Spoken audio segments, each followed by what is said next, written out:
O que ela estuda? Então, a bioquímica clínica é a ciência que estuda a alteração na composição química dos líquidos orgânicos e suas relações com processos fisiopatológicos. Uma coisa que eu queria chamar a atenção aqui nesse primeiro momento são alguns termos que eu vou usar durante a aula e que eu queria que não tivesse dúvida, que você que está aí assistindo não tivesse dúvida. Eu vou falar muito sobre analito e amostra. Analito, quando eu me referir a analito, eu estou me referindo àquele elemento químico que vai ser dosado na amostra, que é o quê? Que é aquilo que é tirado do paciente. Né? Nós vamos ter um slide ali na frente, onde eu vou falar sobre os tipos de amostra biológica. Então, sempre que eu me referir a analito, eu estou falando a substância química, ok? Glicose, colesterol, triglicerídeo, ácido úrico. Quando eu falar amostra, eu estou falando de sangue, eu estou falando de soro, eu estou falando de plasma, de fezes, de urina, ok? Só para ficar bem claro o que a gente está comentando. Então, voltando aqui para o conceito, a bioquímica clínica, ela se preocupa com a alteração na concentração dos analitos e a relação dessa alteração com uma doença, uma patologia, né? Isso faz a gente pensar numa seguinte pergunta: por que é importante fazer um exame laboratorial, né? Qual é a intenção, qual é o objetivo de se fazer um exame laboratorial?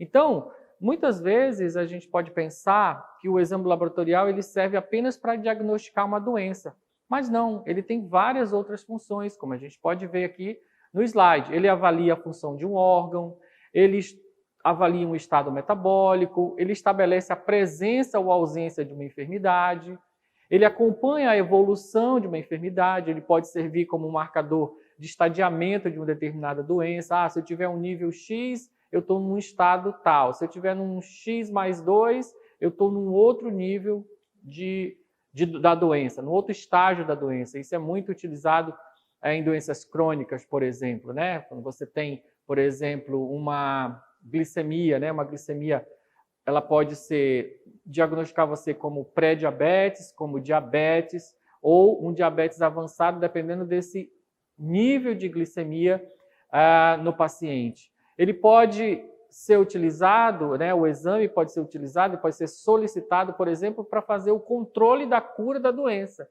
Então, é um determinado marcador que ele só está presente quando a doença está instalada, e quando não tem uma doença, esse marcador some. Exemplo, alguns casos de câncer, né? Alguns marcadores bioquímicos de câncer, tumorais, eles só estão presentes na presença do tumor. Então, quando eu estipo esse tumor, quando eu faço uma cirurgia para retirada desse tumor, esse marcador ele pode sumir do organismo, e isso é um indicativo de cura dessa doença. A solicitação do exame laboratorial também pode servir para controle, triagem de alguma doença, né? A gente está aí no meio de uma pandemia, então muita gente fazendo teste do Covid, né, para saber se tem ou PCR ou o teste enzimático para saber se você tem a presença do anticorpo ou de próprio fragmento do vírus no organismo. Então você está fazendo uma triagem de uma determinada doença. E um fator muito importante que nós vamos comentar na aula de hoje, que é estabelecer uma identidade. O que significa isso? Significa que para cada indivíduo é interessante que ele tenha uma identificação, uma identidade biológica para aquele analito.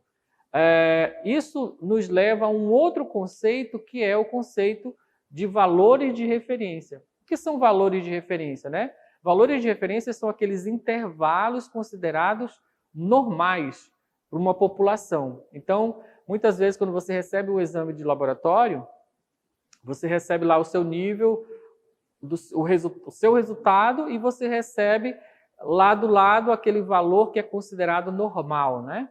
Como que os laboratórios chegam nesse valor? Eles chegam nesse valor a partir de um estudo populacional. Às vezes, isso é feito numa população diferente daquela onde você está.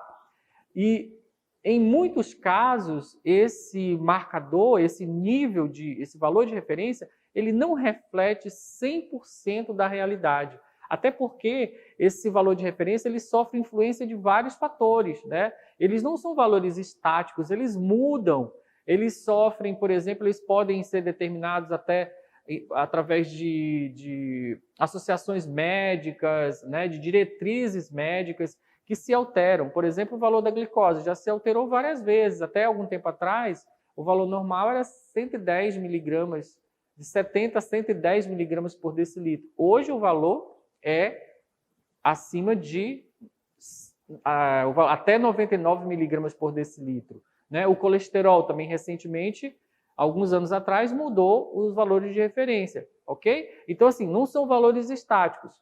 E o que eu quero dizer com essa questão de identidade? É que é importante que você tenha o seu próprio valor que é normal para o seu metabolismo. Então, às vezes, você pode até ter um valor dentro do valor de referência e você tem uma alteração metabólica. Então, isso é muito importante que você conheça essa sua identidade relacionado àquele analito específico. Então, os exames laboratoriais também servem para estabelecer essa identidade quando você faz, por exemplo, um check-up anual, né? Todo ano você vai acompanhando aqueles valores e você está vendo se você está com aqueles valores normais ou se você tem algum tipo de alteração. Como analista clínico, um dos objetivos que nós temos é fazer uma interpretação de um exame laboratorial, né? Assim, nesse tempo que eu tenho de experiência com os alunos, eu sempre falo, olha, eu desejaria muito que você chegasse no final da minha disciplina e você pegasse um laudo de bioquímica, e você conseguisse destrinchar o que significa cada analito desse, o que ele representa, né? Quais são os fatores que podem estar interferindo nesse resultado normal, no resultado alterado. Então, a avaliação, a interpretação de um resultado laboratorial, ele depende de vários fatores. Não é simplesmente você dizer, está normal, está alterado, está baixo, está alto, mas por quê, né? Quais as razões que levam esse material, esse resultado estar alterado? Então, nós vamos trabalhar aqui durante a disciplina, né, durante as aulas que eu vou estar apresentando para vocês, em muitos desses fatores para que vocês consigam entender o que significa esses marcadores e o que significa principalmente esse resultado para aquele paciente, né? O que leva a esse resultado, às vezes, estar alterado. Falando ainda de conceitos, né, lembrando que hoje a aula de hoje ela é uma aula de conceitos, então se você já é um profissional experiente, provavelmente esses conceitos que eu estou passando são conceitos muito básicos, mas existem alunos que estão tendo esse conteúdo pela primeira vez, né? Então é importante que a gente fale de coisas básicas também. Quais são os tipos de amostra que você recebe no laboratório? Você, analista clínico, que começa a trabalhar no laboratório, você vai receber vários tipos de amostra biológica, né? As mais importantes são sangue total venoso, sangue total arterial, que não é muito comum nos ambulatórios, mas é bem comum nos hospitais, né? Desse sangue total venoso, você pode obter soro ou plasma, ok? Não é do sangue arterial, é do sangue venoso. Você pode receber amostra de urina, você pode receber líquor, líquido amniótico, fezes, líquidos cavitários, sêmen. Então, essas são diversas amostras que você, como analista clínico, pode receber no laboratório. Lógico, no laboratório de bioquímica clínica, a maior parte, 90% da amostra é sangue venoso, né, onde você vai obter o soro ou plasma, que a gente vai comentar em seguida. Um outro conceito interessante para você que está começando é você conhecer esses tubinhos aqui, os tubinhos de ensaio, e para quais exames eles servem, né? Então, o que significa essas diferentes cores nas tampas dos tubos, né? Significa que eles têm a presença ou a ausência de anticoagulantes e eles são destinados a partes específicas do laboratório de análises clínicas. Por exemplo, o tubinho da tampa vermelha ele é um tubinho sem a presença de anticoagulante. Ou seja, quando você coleta o sangue venoso, coloca nesse tubinho e faz uma separação, uma centrifugação, você vai ter a obtenção do soro. O tubinho amarelo, ele é um tubinho que contém ali um gel coagulante, ele acelera o processo de coagulação do sangue.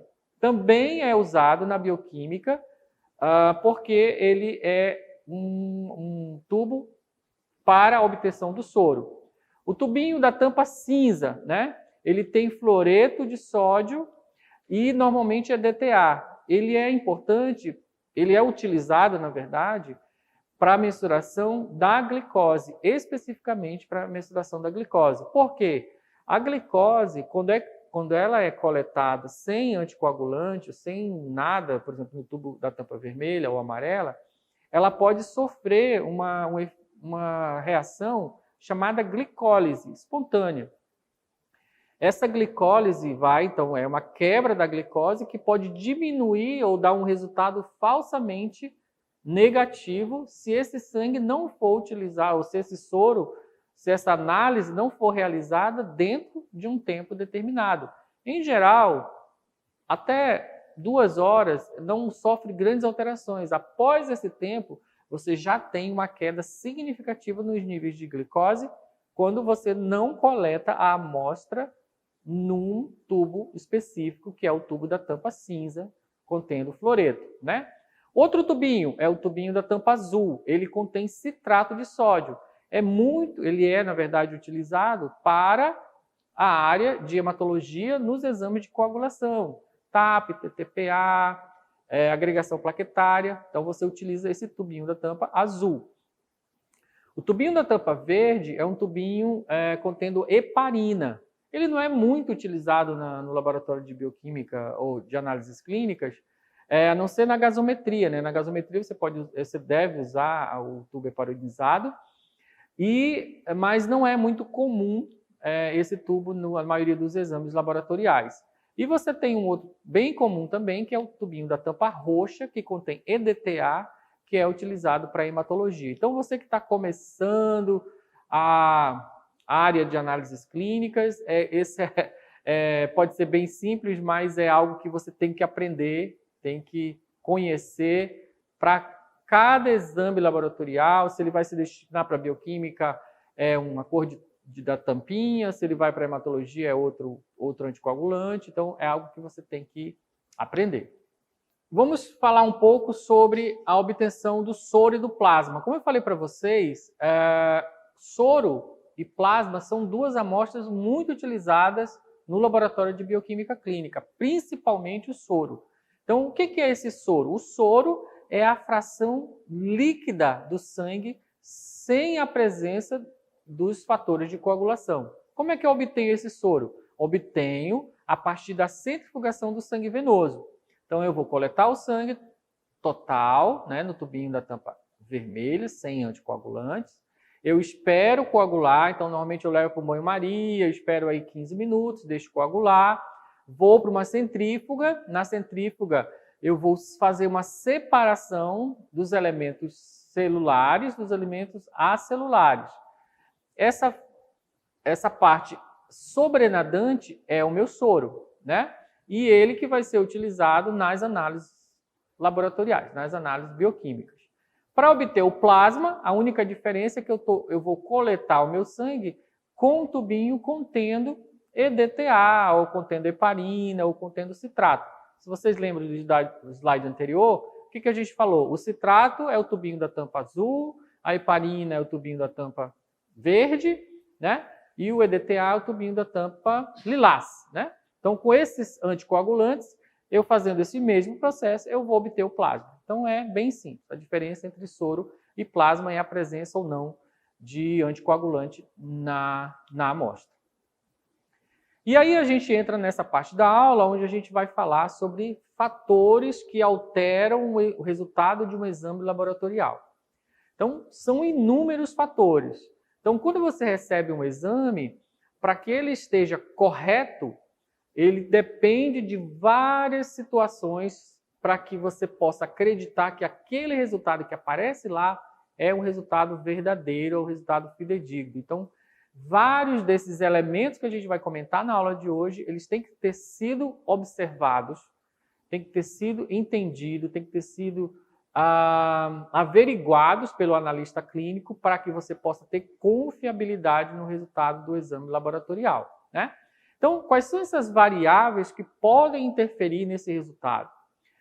Nós temos variáveis biológicas, nós temos variáveis pré-analíticas, analíticas e pós-analíticas, né?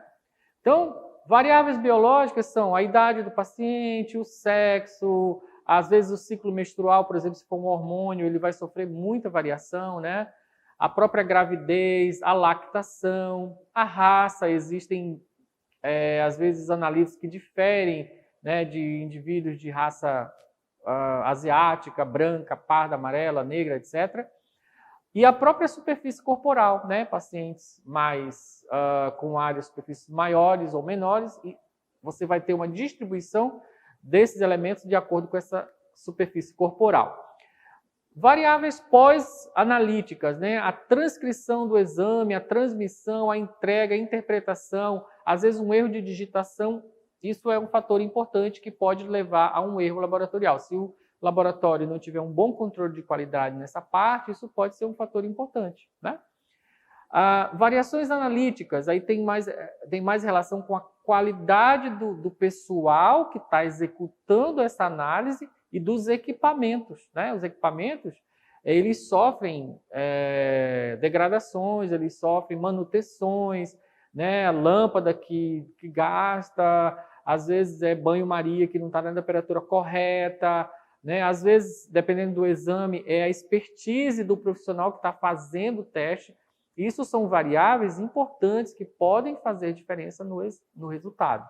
Na aula de hoje, nós vamos comentar basicamente as variáveis pré-analíticas, que são aquelas situações que ocorrem até mesmo antes de eu fazer a coleta ou antes de fazer a análise, né? São algumas variáveis que estão na amostra antes da análise, antes da fase analítica, mas que podem interferir no resultado desse exame. Então, nós vamos comentar sobre algumas dessas variáveis na aula de hoje.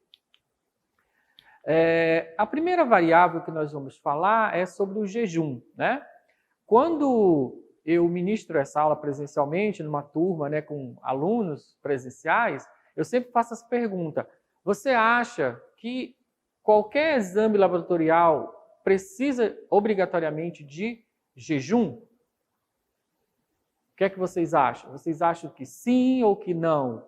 Então, a gente tem normalmente na aula umas respostas meio divididas. Muitos alunos acham que sim e alguns acham que não precisa obrigatoriamente do jejum. O que a gente pensa quando a gente fala de jejum, né? Primeiro, o que é o conceito de jejum, né? O conceito de jejum é a ausência, né, de alimentação naquele período que antecede o exame. A primeira questão relacionada ao jejum o jejum ele vai ser muito importante dependendo da característica do analito. Ou seja, se for um analito que dependa da alimentação, que ele esteja relacionado à alimentação, em geral, esse jejum ele é obrigatório e muito recomendável, né? Por exemplo, proteína, albumina, né?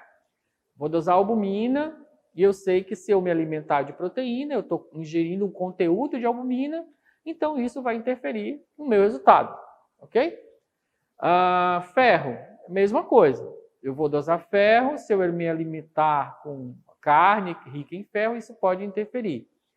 Mas, por exemplo, se eu for dosar um hormônio, TSH, né, um hormônio tiroestimulante, normalmente esse hormônio não está presente nos alimentos. Será que eu preciso ter um jejum para dosar esse hormônio? Aí que fica a dúvida, né?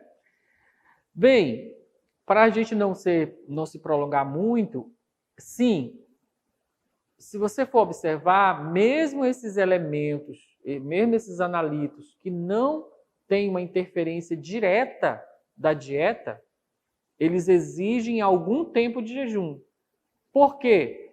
Porque nós vamos falar um pouquinho à frente de outros fatores, como, por exemplo, lipemia. Então, se eu me alimento, né, 2 horas antes, 1 hora antes de fazer o teste, fazer a coleta de sangue, essa lipemia que pode ser observada na amostra de um paciente que não observou o jejum pode interferir no resultado desse hormônio, por exemplo, mesmo ele não tendo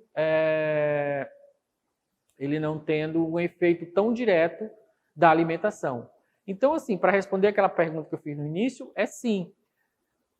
Digamos que 99% das análises bioquímicas, principalmente, eles têm necessidade de algum tipo de jejum. Agora, eu preciso de um jejum de 8 horas? Não necessariamente para todas as amostras, né? Isso vai depender muito da característica dessa amostra. Existem alguns estudos recentes que estão sendo feitos sobre a necessidade de eu ter esse jejum de 8 horas para alguns analíticos, mesmo aqueles que dependem da dieta. Porque às vezes é muito difícil, né, eu pegar uma criança, ou uma gestante, ou até mesmo um diabético que precisa se alimentar a cada 3, 6 horas e pedir para ele fazer um jejum de 12 horas. Então, existem estudos que estão tentando estabelecer valores de referência, né, com menos tempo de jejum para alguns analíticos. Isso, com o tempo, a gente vai ter esse tipo de resultado e a gente vai poder, não vai ser tão necessário fazer esse jejum tão prolongado. Então, em relação ao jejum, é basicamente isso daí. Um outro fator que interfere também no exame, que pode interferir no resultado do exame, é o horário da coleta, né? Acho que vocês já ouviram falar de uma situação chamada de ritmo circadiano. Então, o nosso organismo ele obedece um ciclo circadiano, né, de sono e vigília. E esse ciclo ele é regido por hormônios, né? A gente tem um hormônio que a gente produz na glândula pineal chamado melatonina. Essa melatonina é um desses hormônios que regulam esse ciclo circadiano. E ela se altera muito no decorrer do dia, assim como o cortisol, assim como outros hormônios. Mas não somente hormônios se alteram normalmente no decorrer do dia. Nós não temos um nível linear das substâncias. Então, esses níveis normais, basais das substâncias se alteram muito. Olha só, nesse slide, mostra a variação dos níveis de alguns analíticos coletados 8 horas da manhã e 14 horas da tarde. O ALT, que é a alanina aminotransferase, marcador, né, de doença hepática, se altera até 56%. Ferro, 37%. AST, 25%. Ureia, 22%. Então, se eu pegar o mesmo indivíduo e coletar 8 da manhã e 14 da tarde, sem alimentação, eu posso ter esse nível de variação. Então, por isso que os valores de referência normalmente são feitos no mesmo horário e você deve coletar naquele período da manhã, que é o período onde você pode fazer, então, essa comparação para você saber se o seu nível é um nível basal. Lembrando que quando você faz uma análise metabólica, você quer pegar o organismo, você tenta, né, pegar o organismo no estado basal de metabolismo. Por isso, normalmente, você faz isso pela manhã. Então, o horário que você coleta o exame pode fazer influência nesse resultado, né? Um outro fator que também altera bastante o exame laboratorial é a atividade física, né? O que a atividade física faz, né? Ela mobiliza a água e aí a gente vai ter uma aula mais lá na frente, onde a gente vai falar de equilíbrio hidroeletrolítico e lá a gente vai falar um pouco sobre essa questão do balanço de água entre os compartimentos biológicos. Então, assim, a água ela está naquele compartimento, quando ela se mobiliza para um outro compartimento, ele acaba levando alguns desses elementos pelo aquele fenômeno que a gente já conhece, que é a osmose, né? Então, o exercício físico ele faz isso, ele mobiliza a água dos compartimentos e isso altera a composição desses compartimentos biológicos. O exercício físico aumenta o metabolismo e com isso você tem, então, uma alteração desse estado basal, e com isso você já tem uma alteração drástica em alguns analitos, e ele, por exemplo, aumenta também a atividade enzimática. O que acontece assim, mais comumente se você, por exemplo, fizer um exercício físico intenso um pouco antes de fazer um exame laboratorial? Você vai ter, por exemplo, hipoglicemia, um consumo de glicose, né? Porque essas células precisam de energia e a glicose é a fonte de energia da célula. Você tem um aumento do lactato, né? Que essa glicose passa a ser consumida por uma via anaeróbia, e isso gera lactato como resultado final dessa reação. Então, esse lactato aumenta. A CK, ou CPK, né, creatinofosfoquinase, é uma proteína, é uma enzima que é liberada a partir de rompimento de células, né, musculares, e no exercício intenso você tem essa questão do rompimento de células musculares, e esse conteúdo de enzima é liberado para o sangue, então você tem um aumento muito importante de CK no exercício. CK, a gente também vai ter mais, daqui a algumas aulas, falar sobre marcadores de infarto agudo do miocárdio. É um marcador importante, ela também é um marcador de outras alterações, principalmente relacionado à atividade muscular. Eu posso ter uma elevação da renina, eu posso ter um aumento, uma alteração, na verdade, do cortisol, porque ele é um hormônio do estresse, então no exercício você acaba alterando esse ritmo, né, de catecolaminas e cortisol, então esses marcadores acabam se alterando. Então o exercício, recomenda-se que ao paciente, ao ser submetido a um exame laboratorial, ele evite pelo menos 48 horas antes um exercício intenso, né? Porque isso pode ser um fator importante nessa alteração.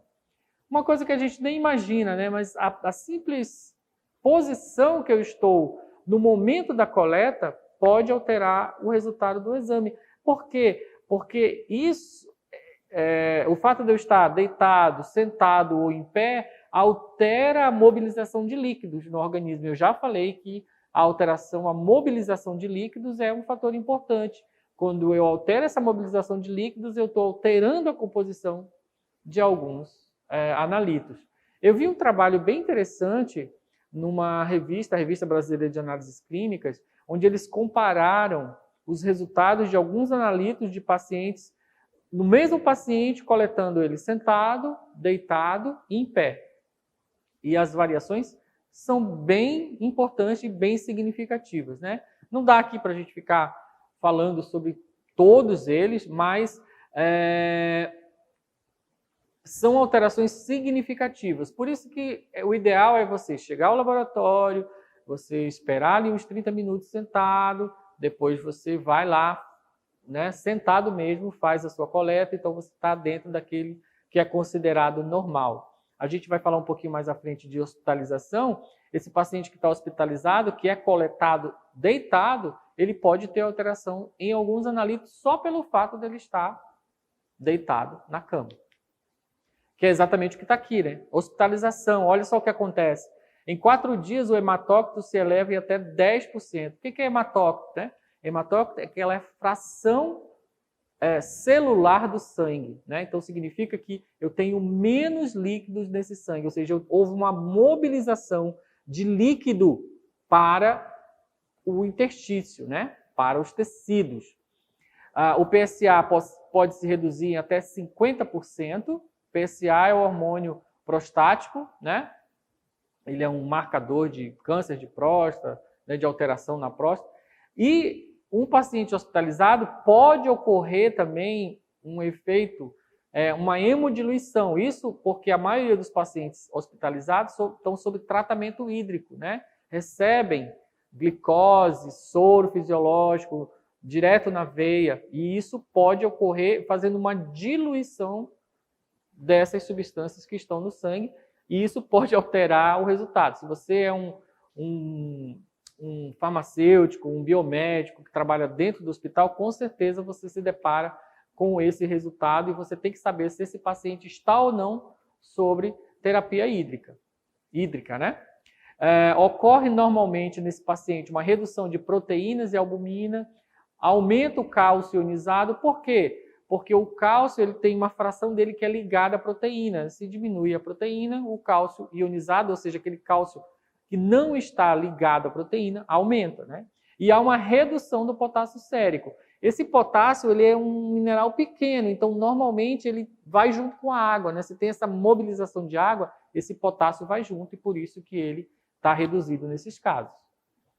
Outras condições, né? O paciente com febre, febril, paciente com trauma, com dor, há também uma alteração em alguns analitos. Por exemplo, cortisol, ácido úrico eleva-se na febre, paciente com dor eleva a insulina, eleva cortisol, renina. Então, são situações que você que é de uma equipe multidisciplinar, por exemplo, de uma UTI, você deve estar atento a essas condições do paciente e isso pode ser importante nessa avaliação e naquele resultado que aparece lá no laudo laboratorial. Um outro fator também que altera, a própria aplicação do torniquete na hora da coleta, né? Então, o que acontece quando você demora com esse torniquete no braço do paciente? Vai acontecer o quê? Um aumento da pressão intravascular, pressão dentro do vaso, fazendo o que ocorra o quê? Uma hemoconcentração relativa. Eu já comentei sobre isso. A água vai tender a ir para o interstício e, com isso, alguns analitos podem ir junto com essa água, né? E o que está dentro do vaso acaba concentrando. Então, você tem ali uma hemoconcentração. Pode ocorrer uma hemoconcentração dependendo do tempo que esse torniquete é deixado no braço do paciente. Vai ocorrer também uma glicólise anaeróbia, um aumento do lactato e uma redução do pH local. Só alguns exemplos de alguns analitos que podem se alterar, né? Com o torniquete aplicado por 3 minutos, olha, o que vai acontecer? Um aumento da proteína total, aumento do colesterol, aumento do ferro, bilirrubina, AST e potássio, né? Então, são situações relacionadas a exatamente esse extravasamento de líquido para o interstício, fazendo com que haja um aumento da concentração desses analitos. Se você errar naquela distribuição dos exames ali que eu falei lá no início, isso pode ser fatal para um erro laboratorial. Então, jamais eu posso, por exemplo, pegar um tubo coletado com EDTA e levar ele para fazer um exame bioquímico, porque muitas das reações precisam do cálcio ou dependem do cálcio, eu estou quelando o cálcio ali e eu posso ter resultados totalmente alterados, né? Então, só alguns exemplos. O oxalato, que é aqui do tubinho azul, ele inibe a amilase, a desidrogenase lática, a fosfatase ácida, o cálcio total. Então, se eu errar no anticoagulante, com certeza eu vou estar alterando fortemente esse resultado laboratorial. Agora nós vamos falar de alguns fatores que podem ocorrer após o processo de coleta e antes da análise, né? Um desses fatores é a hemólise.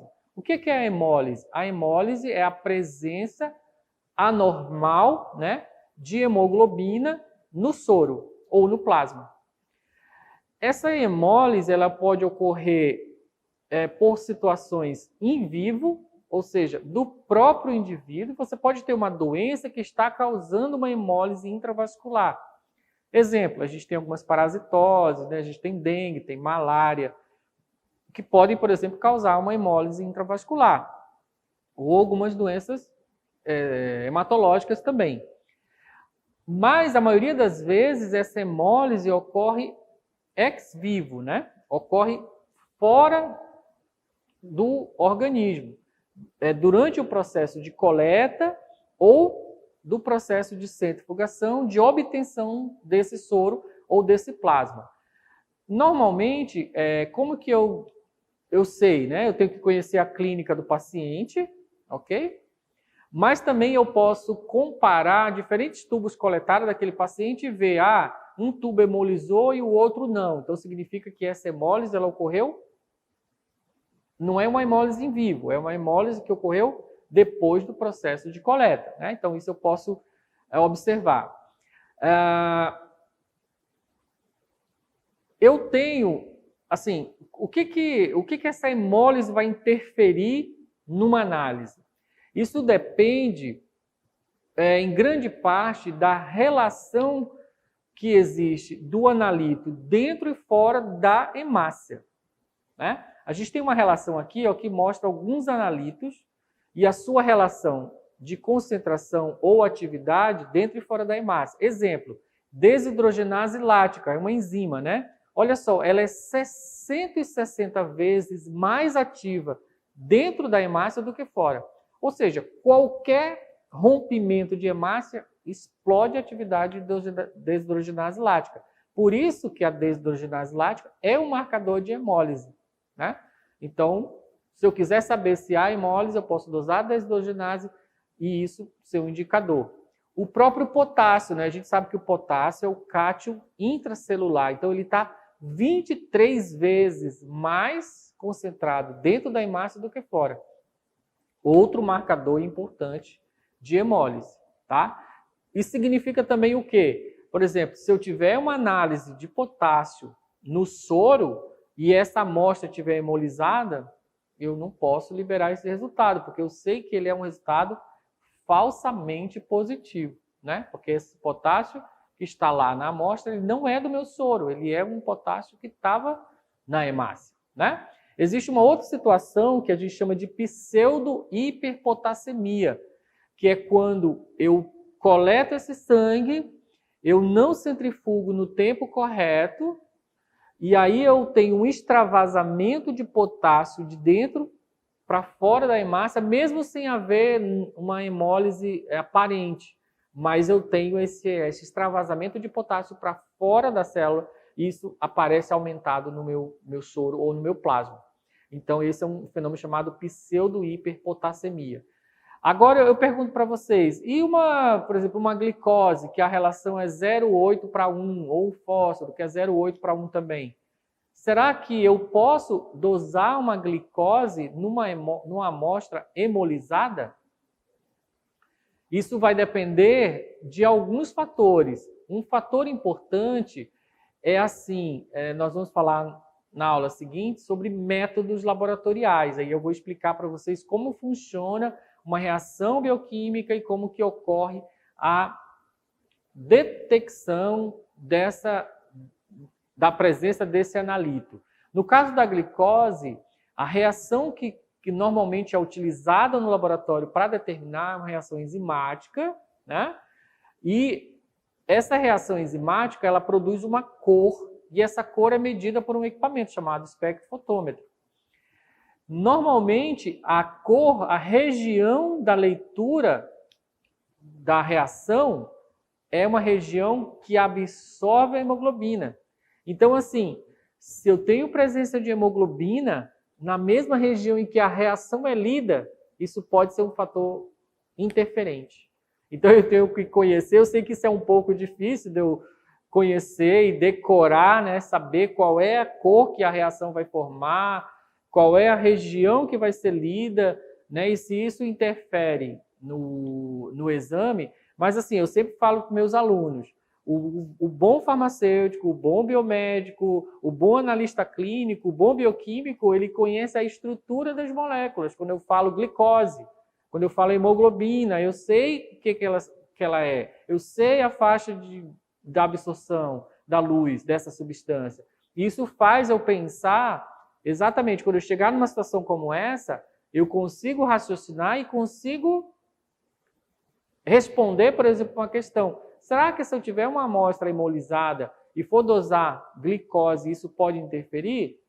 Mesmo essa glicose não estando tão alterada na relação dentro e fora da hemácia, mas devido ao tipo de reação enzimática utilizado, o tipo de reação para leitura, isso pode sim ser um fator importante, porque a hemólise ela pode alterar o processo de leitura no espectrofotômetro. Não sei se vocês estão me entendendo, mas acho que no próximo slide a gente fala um pouco dessas reações. Então, só para exemplificar, olha só, a cor que o plasma fica, o soro fica bem vermelho. E lá na minha reação bioquímica, quando eu for fazer, ele vai ficar também vermelho. Então, essa cor da amostra ela pode interferir, dar um resultado falsamente positivo nessa detecção de glicose, né? Então, é uma interferência óptica da hemoglobina na reação, ok? Então, muito cuidado quando vocês tiverem uma amostra hemolizada. Eu tenho que saber qual é o teste que eu vou fazer e se esse teste se esse analito sofre essa interferência ou pela relação dele dentro e fora da hemácia ou pela reação pela qual ele vai ser detectado. Um outro fator que também é muito importante quando a gente fala de fatores que alteram o exame laboratorial é a lipemia. O que é a lipemia, né? Lipemia é a presença anormal de lipídios na amostra, no caso no soro, né? Eu tenho aqui vários níveis de lipemia. Eu posso ter uma lipemia bem leve, né? Eu posso ter uma lipemia mais importante, né? Uma cruz, ela pode também ser estabelecida em cruzes. Uma cruz, 2 cruzes, 3 cruzes, 4 cruzes. Até um plasma ou um soro bem turvo. Por que essa turvação acontece, né? Ela acontece devido à lipoproteína que é responsável por essa lipemia. Normalmente, essa lipemia ela é causada pela presença de VLDLs. Nós vamos ter, mais à frente, uma aula só de alteração de perfil lipídico, né? Onde eu vou falar sobre essas lipoproteínas. O VLDL é a lipoproteína de muito baixa densidade. O que acontece? A VLDL é uma partícula muito grande, né? Pouco densa, e ela impede a passagem da luz. E esse impedimento da passagem da luz causa o efeito de turvação. Isso também pode ser causado por uma outra lipoproteína chamada quilomicron, né? Como que eu consigo diferenciar o quilomicron do VLDL? Através de uma técnica, que também nós vamos falar um pouco mais à frente, que é a eletroforese, ou existe um macete assim, muito usado no laboratório, que é eu pegar essa amostra e deixar ela na geladeira de um dia para o outro. Se tiver quilomicro, o quilomicro normalmente vai formar uma nata, uma camadinha bem branquinha na superfície da amostra. Isso é um indicativo da presença do quilomicro. Se ela continuar totalmente turva, é porque aquela turvação é VLDL. Mas independente de ser VLDL ou quilomicron, em geral, o lipídio que está presente nessas duas partículas é o triglicerídeo, ok? Por isso que está escrito aqui no slide, ó, quem é o culpado da lipemia são os triglicerídeos, que são essas partículas essas substâncias que estão presentes nessas partículas e elas causam essa turvação. E essa turvação é exatamente o que vai ser o principal fator que vai interferir no resultado, né, desses outros analíticos. Digamos que eu não queira medir lipídios necessariamente, mas eu vou medir outra coisa, eu vou medir glicose, eu vou medir ácido úrico, eu vou medir uma proteína específica, né? O que pode ocorrer ali para que essa lipemia interfira, né? Primeiro, a lipemia ela interfere na homogeneidade da amostra. Então, eu vou ter microfases lipídicas e aquosas. Vocês sabem que a água e o óleo não se misturam, né? Então, dentro daquela amostra, eu vou ter ali uma fase lipídica e uma fase aquosa. Substâncias mais lipídicas vão se concentrar nessa fase lipídica e substâncias mais aquosas, hidrossolúveis, vão se concentrar nessa fase aquosa. Então, dependendo do que eu for dosar e dependendo de como eu vou retirar essa alíquota desse material, eu posso estar pegando dessa fase mais aquosa ou dessa fase mais lipídica, e isso pode gerar resultados falsamente elevados ou falsamente diminuídos, tá bom? Uma outra situação que ocorre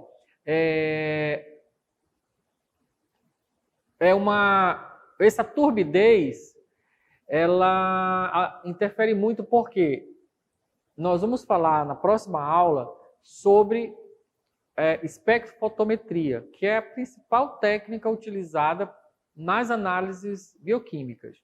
E na espectrofotometria, as soluções resultantes, né, para análise, elas têm que ser límpidas, totalmente límpidas. Então, quando eu tenho uma solução turva, essa turvação da amostra, da reação, ela vai interferir na minha análise. Quer dizer, a absorbância vai aumentar, não porque eu tenho uma cor aumentada, mas porque eu tenho uma turvação no meio. Então, essa lipemia vai causar essa turbidez, né? Se for uma reação baseada em antígeno-anticorpo, a lipemia, ela bloqueia ou ela dificulta essa ligação antígeno-anticorpo. Mais um fator que faz com que essa lipemia seja um fator extremamente importante. E tem mais uma questão. Eu falei para vocês dessa diferença que existe da fase aquosa para a fase lipídica, né? A fase lipídica, ela é menos densa, né, do que a água. Se eu faço isso num equipamento automatizado, o que vai acontecer? Na hora que vai ocorrer a aspiração do líquido pelo equipamento, ele faz uma padronização, uma normatização desse volume aspirado pela água. Como eu tenho líquido ali que não é água, ou seja, é um líquido menos denso, ele pode estar alterando o volume de líquido aspirado e isso interfere na sua análise. Como é que eu resolvo isso, né? Se eu tenho uma amostra lipêmica, quando eu recebo uma amostra lipêmica, a primeira dúvida que eu tenho, qual é? Que o paciente não observou o jejum, né? Porque a gente sabe que os lipídios, eles são os principais componentes ali da alimentação, dos principais componentes da alimentação. Então, eu já tenho logo a suspeita de que esse paciente não observou o jejum, ok? Mas se eu tenho certeza que ele estava em jejum e a amostra dele é lipêmica, não adianta eu pedir uma recoleta, porque vai vir lipêmica também. Então, normalmente, o que se faz? Se faz uma diluição desse material, dilui 1 para 10, 1 para 50, 1 para 20, com o soro fisiológico, faz-se o teste e multiplica-se o resultado pelo aquele fator de diluição, né? Eu faço isso, então, para tentar eliminar, de certa forma, a interferência dessa lipemia na análise. Só que a título de exemplo, um triglicerídeo de 900 mg por decilitro aumenta a dosagem do ácido úrico em 80%, proteínas totais em 40%, glicose em 40%, CK em menos 25%, aí eu tenho um efeito negativo, né, por causa da reação, e creatinina menos 40%, porque também impede que a reação ocorra, tá bom? Então, a lipemia ela vai ser um fator extremamente importante. E acho que estava escrito lá no slide anterior, sempre deve ser anotada no laudo. Sempre deve ser anotada no laudo. Então, se você fez uma análise de uma amostra lipêmica, na observação do laudo você vai colocar amostra lipêmica. Ok? Para que o médico saiba que aquele resultado pode sofrer uma interferência dessa lipemia. Um outro fator também que pode ocorrer na amostra é a icterícia. O que é icterícia, né? É a presença anormal ou aumento da bilirrubina no soro. Então, pelo mesmo motivo que eu falei para a hemoglobina, a icterícia também pode alterar por causa da alteração na cor da amostra. Porque essa reação, dependendo da faixa de leitura que ela vai ser feita, essa icterícia pode interferir na leitura bioquímica no espectrofotômetro que vai ser feita no final da reação, tá bom? Hoje, as técnicas laboratoriais mais modernas são as técnicas que utilizam anticorpos, né, para detecção. São a imunofluorescência, imunoquimiluminescência, ELISA, né? São reações que utilizam uma ligação antígeno-anticorpo, ok? Todos nós, mesmo pessoas saudáveis que não, por exemplo, não têm doença autoimune, nós temos uma fração de autoanticorpos que podem serem ativos contra as nossas próprias proteínas, né? No nível mais baixo, mas isso pode ocorrer. De 3 a 400 de indivíduos saudáveis apresentam esses anticorpos heterófilos. Então, dependendo da técnica que eu estou utilizando, eu posso sim ter uma interferência da presença desses autoanticorpos nessa reação. Se eu souber que o paciente é um paciente que tem uma doença autoimune, aí isso é muito mais frequente, isso é muito mais possível que ocorrer. Então, eu tenho que conhecer o princípio da técnica que está utilizando. Digamos que a pessoa fez lá uma dosagem de vitamina D, só um exemplo. Aí eu tenho que saber, no laudo está escrito qual é o método. Foi por HPLC, então não tem problema de anticorpo. Mas se ele fez por ELISA, que é uma reação antígeno-anticorpo, então ele pode sofrer uma interferência desses autoanticorpos, entenderam? Então eu tenho que saber qual é a técnica para eu poder compreender ou inferir se a presença desses autoanticorpos são importantes, né?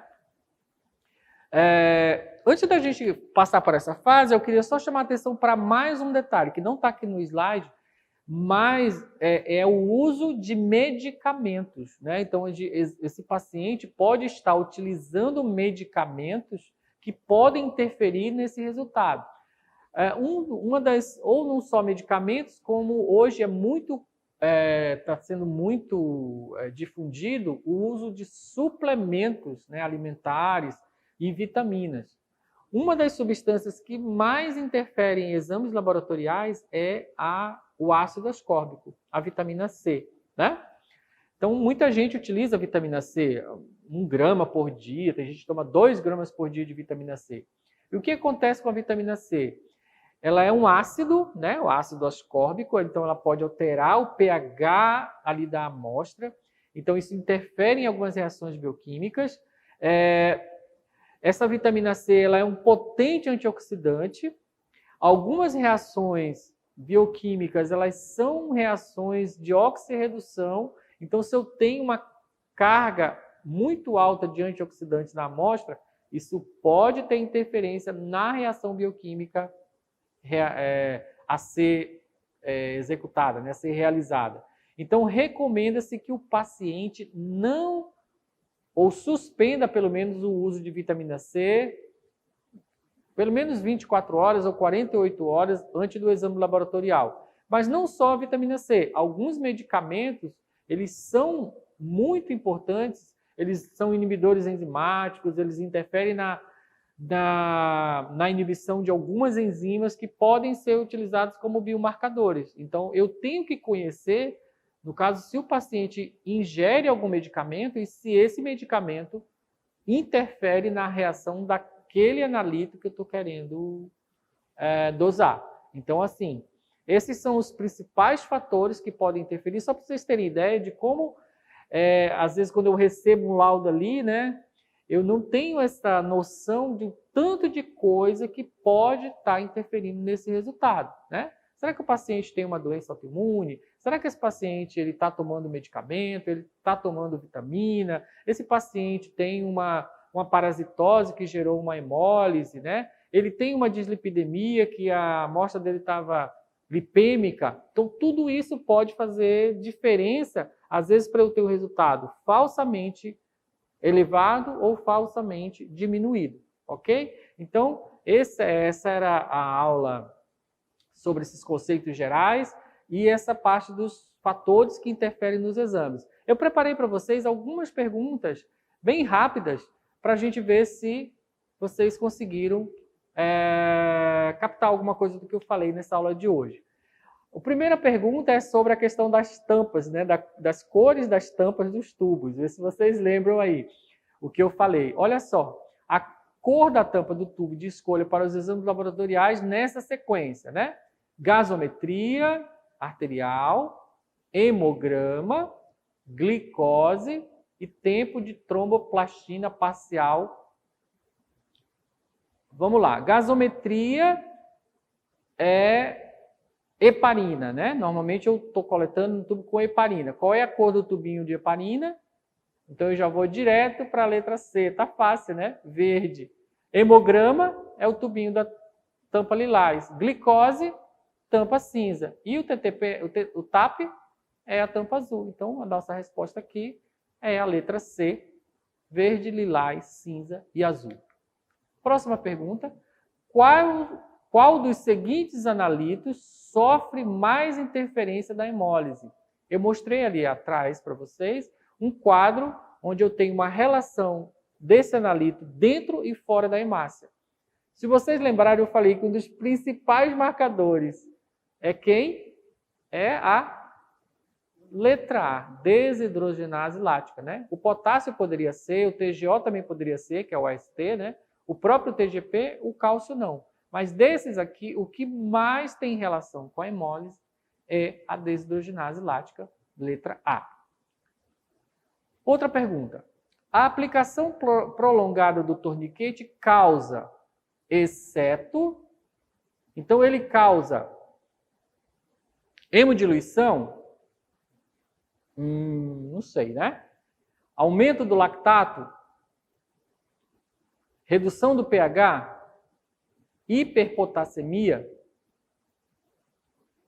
Então, aqui, ó, eu falei para vocês que quando eu aplico o torniquete, eu vou ter um fenômeno de hemoconcentração, né? Então, essa água ela vai sair do vaso para o interstício e não hemodiluição. Então, o que está errado aqui é a letra A, hemodiluição, tá bom? Então, são algumas questões para ver se vocês conseguiram captar aquilo que eu falei na aula.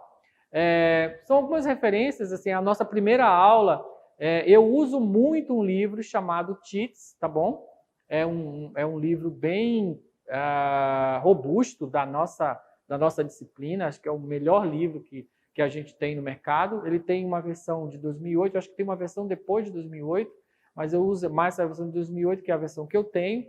E existem outros livros também, o Mota, que é um livro também bem simples, assim, bem direto, né? Ele não é tão robusto, mas ele é importante para você revisar o conteúdo. Então, esses são os principais livros que eu uso. E o nosso Lehninger, né? Que é um livro clássico da bioquímica também, que você que estuda bioquímica, com certeza muitos dos conhecimentos que eu passei na aula de hoje são extraídos também dessa literatura. Então, essa foi a aula de hoje. Eu agradeço desde já a atenção. Obrigado a você que ficou até esse momento vendo esse vídeo.